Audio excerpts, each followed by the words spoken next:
Szervusztok gyerekek, üdvözlök mindenkit illő módon. Itt ülök az étkezőben a romhalmaz tetején, mert ismét egy számítógép bővítés következett be. Most már hetek óta időszerű volt, és ezt szeretném majd bemutatni nektek, meg akkor úgy az egészet egy kicsit áttekintjük, hogy mostanság a PC-m az hogy épül föl, miből áll, mert szoktátok kérdezni.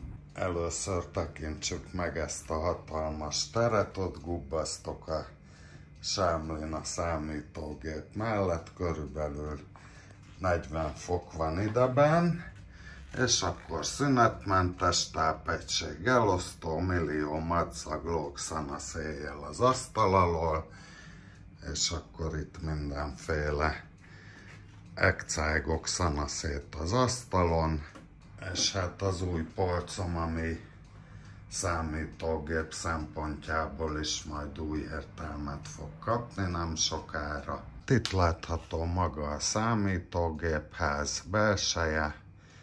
Hát annyit tudok róla, hogy ez valamiféle Cooler Master ház, és egy ilyen plexis oldallapja van, semmi csicsa, azt is meg kell takarítani. Nézzük is át, hogy nagyjából mik vannak benne. Ez egy Gigabyte B660 DS3 HDDR4 alaplap, mint rá vagyon írva. 12. generációs Intel processzorhoz LGA 1700, B660-as chipset, egyszer PCI Express 4.0 16, hát itt, hogy HDMI 2.0 meg DisplayPort az nem lényeges, mondom is majd miért.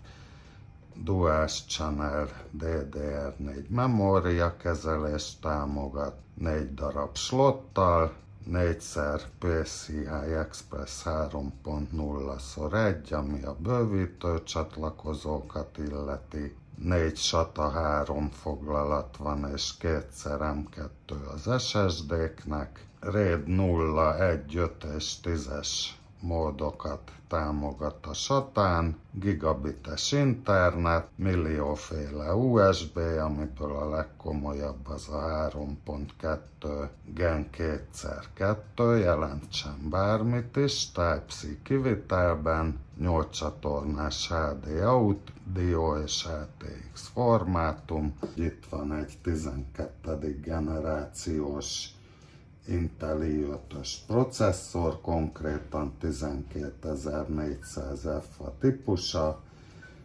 teljesen gyári hűtővel, mert kompletten vettem, 2 darab Kingston 16 gigás, természetesen DDR4-es memória dual channelba berakva. Ugye még a házról annyit, hogy van egy hátlapi ventilátora, ami kifele fúj, van egy előlapi, ami befele fúj, tehát így megy benne durván a keresztirányú szellőzés, vagy talán még így is, és akkor a tápegység maga, az látjátok a Corsair AX760i, ezt már 10 éve vásároltam, ez egy digitális tápegység, ugye a teljesítményét nem kell magyaráznom, teljesen moduláris felépítésű, és így csak annyi kábelt kell beletuszkolni, amire tényleg szükség van, mert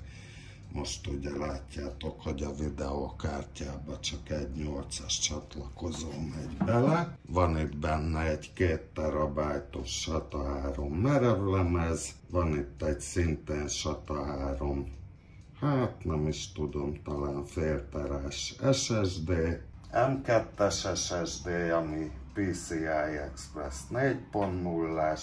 Itt következzen mondjuk a videókártya, és ez is a legújabb DirectX-et, meg halkhűtést, meg minden támogat, annak ellenére, hogy csak 2 darab ventilátor van rajta, mert ez a mini kivitel, gigabites csatlakozó van, viszont a router odébb van egy helységgel, ezért került a képbe ez a konnektorba dugható elektromos hálózaton keresztül is vezetékes netet biztosító cuccos. Ezt használtam eddig hozzá, de hát sajnos ugye ez csak gigabites sebesség, maga a stabil streaming, meg a mindenféle élőadás is különben ennél sokkal komolyabb netet igényel, úgyhogy ezért tettem bele a gépbe egy PCI Express-es picike kis Wi-Fi és Bluetooth kártyát a TP-Linktől, tehát ez a kis kártya ugrott bele a gépbe, Wi-Fi 6 Bluetooth 5.2, itt egyébként a hátulján van egy egyedi kis 4 tűs portocska, amihoz kábelt is adnak, és azt kell egy alaplapi USB csatlakozóra csatlakoztatni, azt írják, hogy a Bluetooth véget, marad benne egy DVD író-olvasó készülék, először egy félkonfig csere volt, alaplap, processzor, memória, és aztán jött ugye a videókártya, meg az SSD, és most került be a Wi-Fi kártya, erre még 2 levehető antenna jár tartozékként, azokat kell még föltennem, meg egy kis finom porszívózás van még benne egy-két helyen, meg ezt az említett USB kábelét ide fogom kötözni ilyen ocsmány módon, egyébként a saját magához kapott kis műanyag bevonatú kis fém kötözővel, úgyhogy ez erre itt nagyon jó lesz.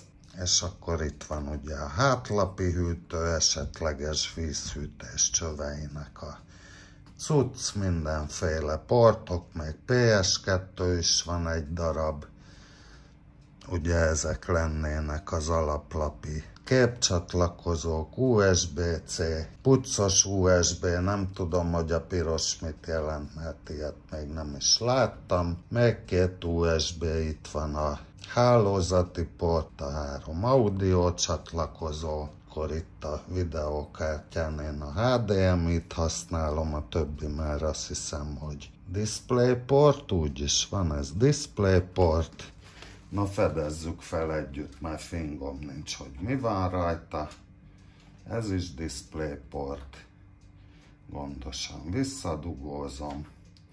És az utolsó is DisplayPort, tehát 3 darab DisplayPorttal és egy HDMI-vel rendelkezik a kártya, illetve ide mennek ugye a levehető és állítható antennák, amelyeket most ünnepélyesen föl is csavarozok, ha már itt vagyunk.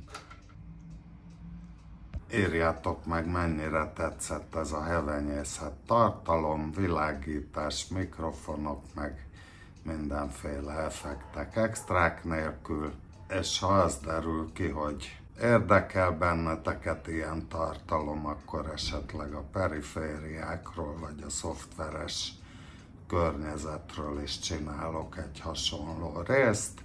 Köszönöm a figyelmeteket, iratkozzatok, lájkoljatok, támogassatok, bla bla bla bla bla. Sziasztok!